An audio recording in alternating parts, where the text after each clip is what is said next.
Oh, thank you for that wonderful singing. And again, happy Resurrection Sunday. We're celebrating the resurrection.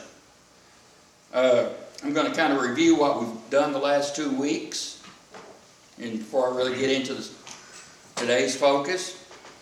2 weeks ago, we had the Lord's Supper. We observed it and emphasized that the bread is representing Jesus' body, which was broken for us. By broken, because when they put the nails in his hands, it pierced the skin, broke his body. Didn't break any bones, but still,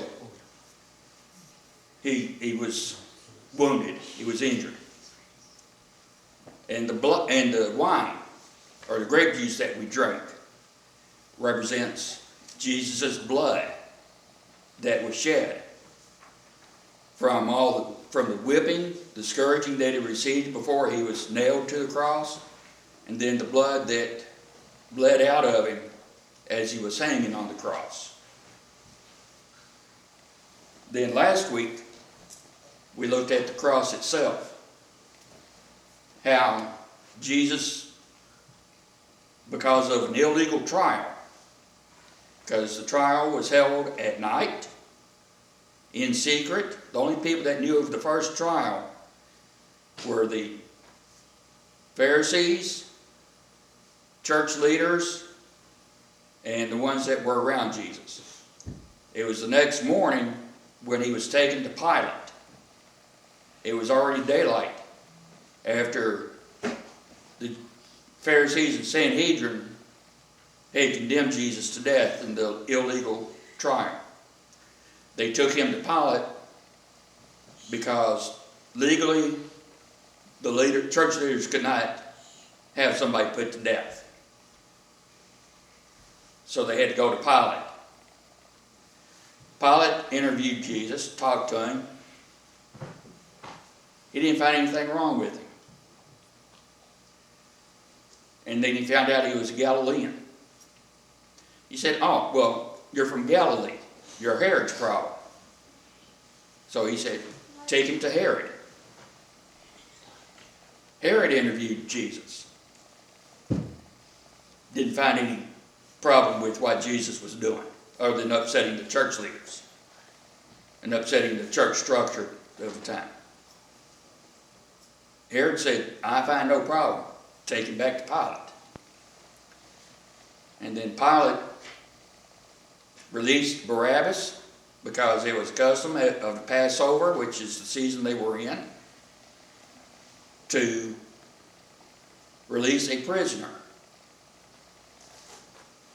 to give the prisoner his freedom, to pardon the prisoner.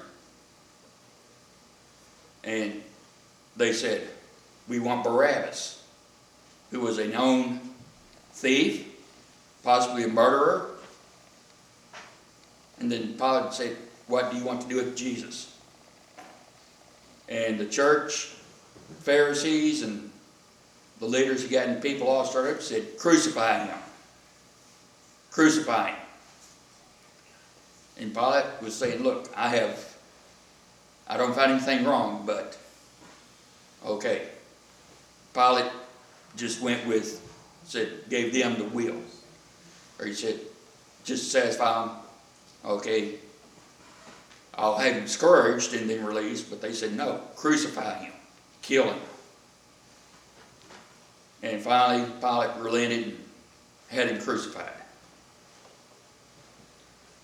And so, talked about how Jesus, after he was scourged, they attached him to the cross. Now, he wasn't nailed at that time.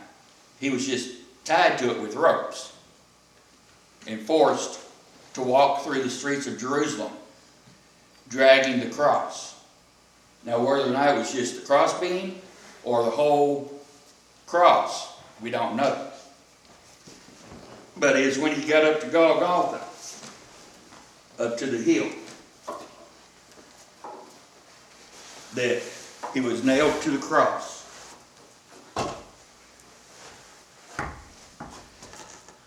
Now, They didn't lay the cross down easy, probably. More than likely they didn't. Lay it down easy like I just did. You know, they were probably pushing and shoving and pushing him down onto the ground. You know, because as criminals, sometimes you don't treat them as good as you should, even though Jesus didn't deserve it.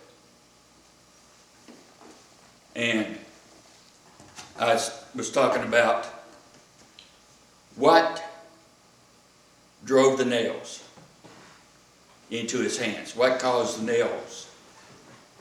What caused him to be nailed to the cross? And it was my sins that drove Jesus to be nailed to the cross. At any time, he could have said and called God down and said, take me away from this. But he didn't. He remained silent. He endured the pain of a nail. Now, this is a modern day nail. Back there we have a representation of a nail from that time period. One interpretation of nails. But he endured the pain. Did it again. Last week I hit my hand also. Of the nail being driven into his hand through the wood. And then we sometimes understand that once it comes through the back of the wood, to make sure it stays in place, they would take and bend the nail over so that it would not work its way out as he's hanging there. But he endured the pain of that nail. And it was for my sins that he did it. And he endured that for 6 hours. He stayed on the cross for 6 hours. At the very end of that 6 hours, when he gave up the ghost, one manuscript says, he said, it is finished. But they all say, with a loud shout, he gave up the ghost. And at that very instant, when he did that, the curtain, the veil between the Holy of Holies and the temple was torn from top to bottom. Now this curtain, if you go into Leviticus and read, it was a very thick, heavy curtain. I mean, a person could not just pull it apart on their own. They'd have to use knives or something to cut it. But they could tell, and probably some of the priests that were serving in the temple at this time saw it and could testify that it was torn from the top to the bottom. Now, if a man had done that, it would have gone from the bottom to the top, but it didn't. Started at the top and went down to the bottom. And that allows, and then it spread open, exposing the Holy of Holies. Now, in the temple, the Holy of Holies contained the Ark of the Covenant, which when I was talking about back 2 weeks ago, about David bringing the Ark in to Jerusalem. The Ark represented the presence of Christ. So by that veil, that separation being opened up, being torn and split and opened up, that meant that anyone could enter into the Holy of Holies. Because the temple period at that time, only one person could enter into the Holy of Holies. And that was the high priest. And that was only one time a year to atone for all of the sins of the community. When Jesus was crucified on the cross and he was dead, that opened up. Anybody could become could go and approach the throne of Christ, approach God. He did not have to go through other people. Then we're told, and this was on a Friday night, Friday afternoon, that they came and removed Jesus from the cross after he was confirmed dead, after they had impaled his side with the spear and blood and water poured out. Jesus was dead. They knew it without a doubt. They didn't have to break his bones or anything. They removed him from the cross. Now, we're not told how they removed him from the cross, but the nails had to be removed. We don't know if the cross was still standing or if they had it laying down like I've got here. But they had to pull the nails out of everything before they could take his body.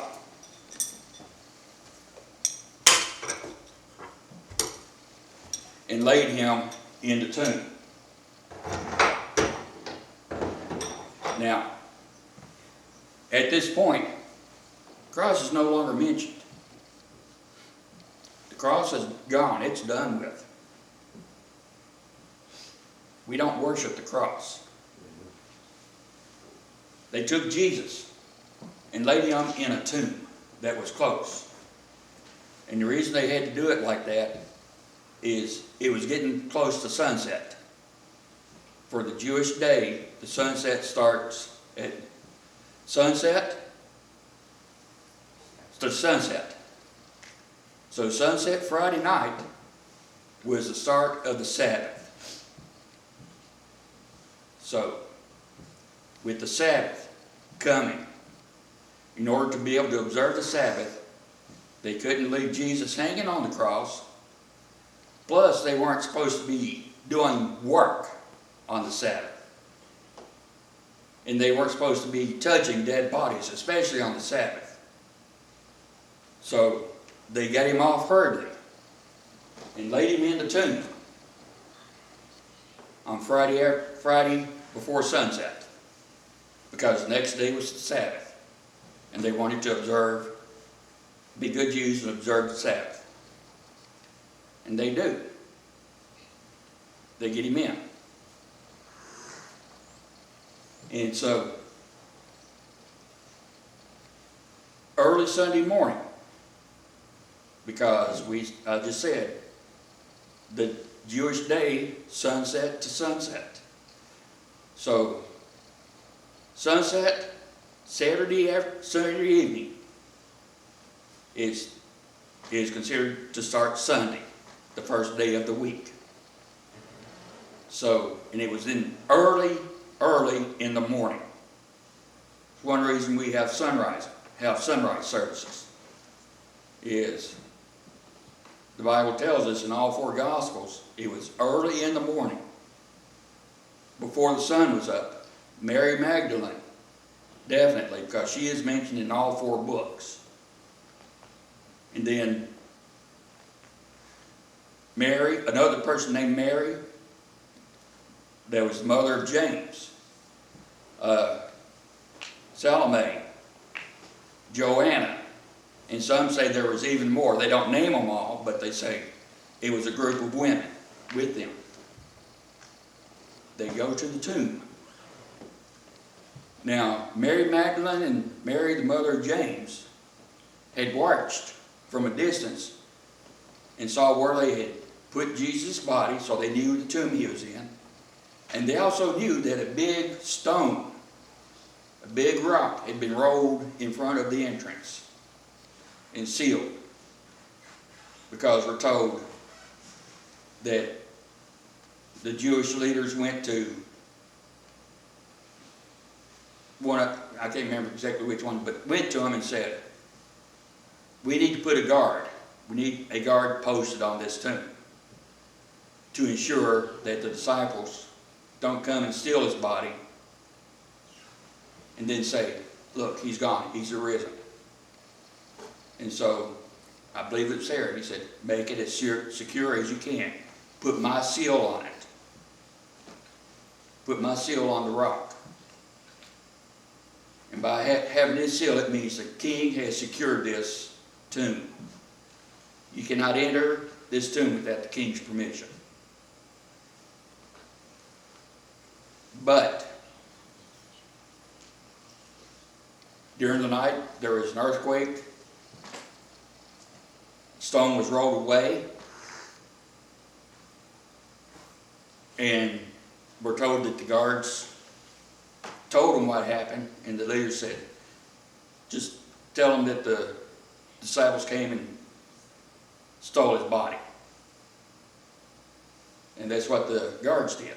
But the women came to the tomb early Sunday morning to finish preparing the body for burial. They came with spices, ointments, aromatic fragrances, so that as the body decomposed, the smell of all that would overpower the stench of rotting flesh.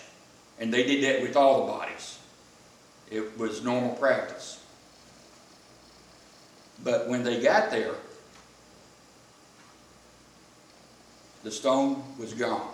It was rolled away from the tomb. How could that be? Then, as they were wondering about that, two angels appeared and said, come on in.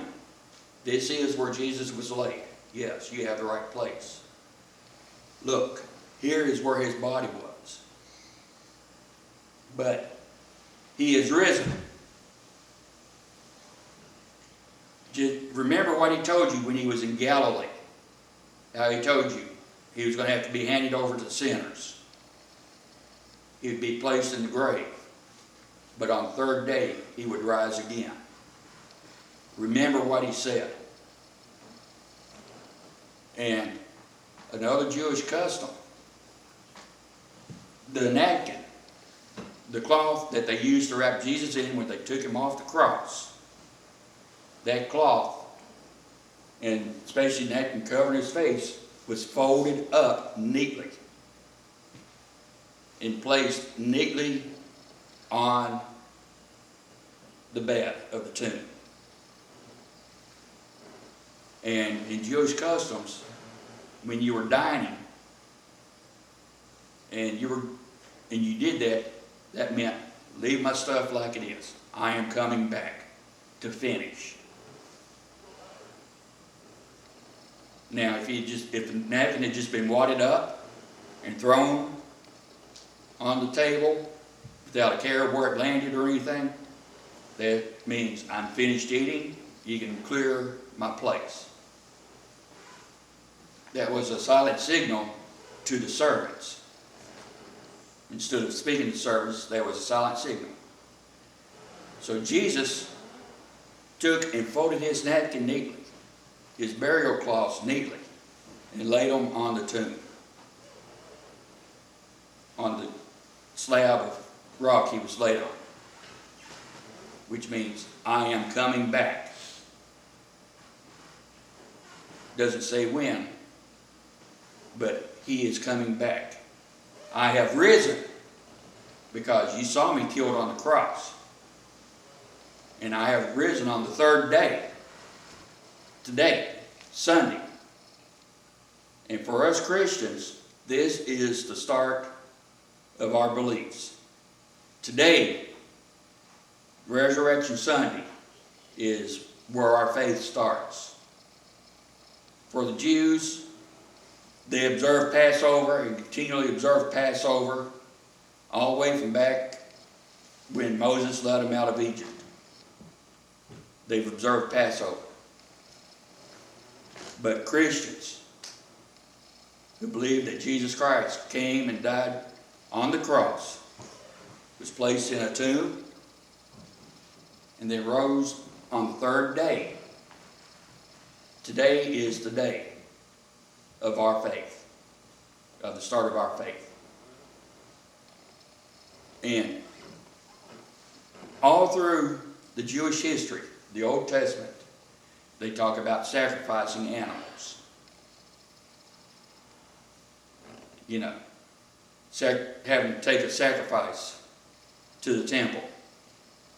And Passover, they sacrificed a lamb and used its blood to put on their doors, and then they also ate and observed Passover when they came out of Egypt.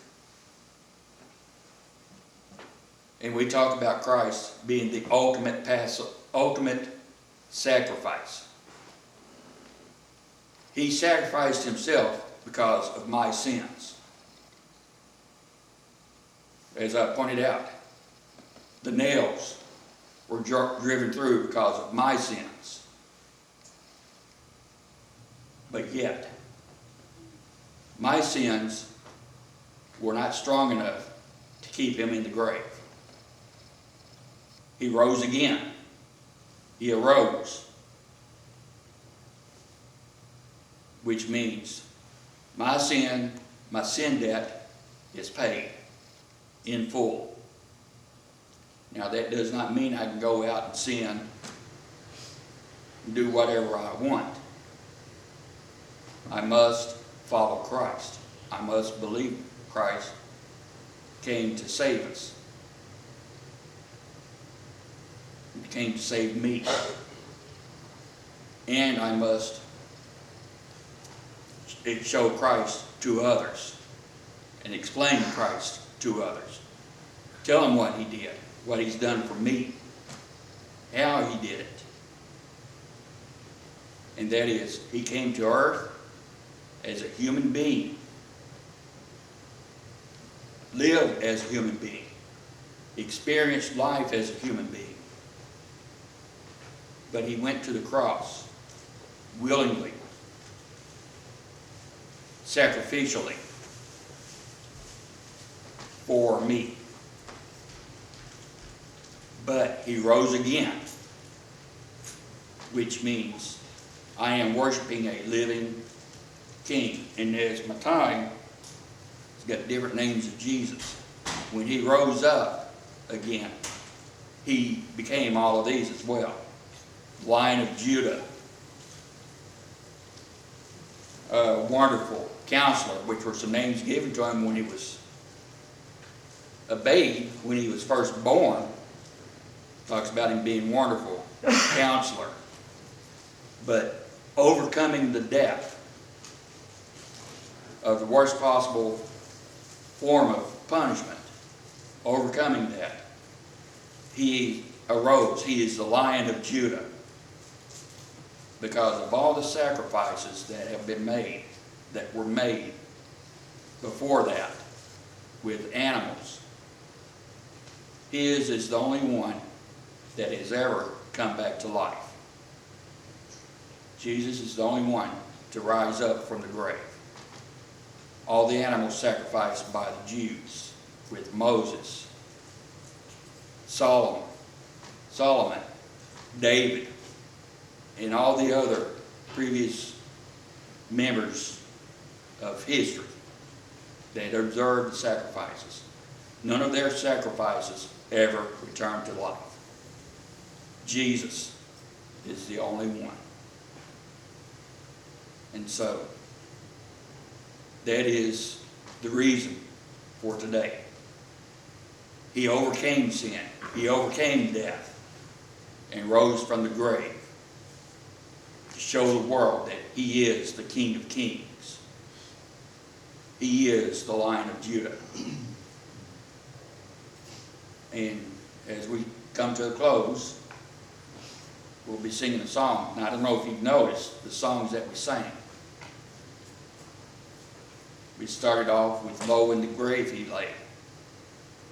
Then, One Day, talk about him coming back again. Because Lo in the Grave He Lay has him rising again. One Day, it talks about when he was put in the grave. but it's also talking about his resurrection. And it says, one day he's going to come back again. And that is what we, as Christians, are looking forward to. The day he comes back. And great is thy faithfulness, because we know he will be faithful to his word. And we know that because he said, I am going to be handed over to sinners. I am going to be crucified on the cross and buried for 3 days. And then I will rise again. And sure enough, that happened. So we know he is faithful to his word, and he is faithful to us. One day, he will come back. He will be faithful to his word and tell us. And because of that, the song we're going to sing now talks about because he lives. He is alive today. And so if you want to join this church, rededicate your life, become a Christian, whatever, I'll be down here in front to receive you as we come and sing Because He Lives for our invitation. Number 448.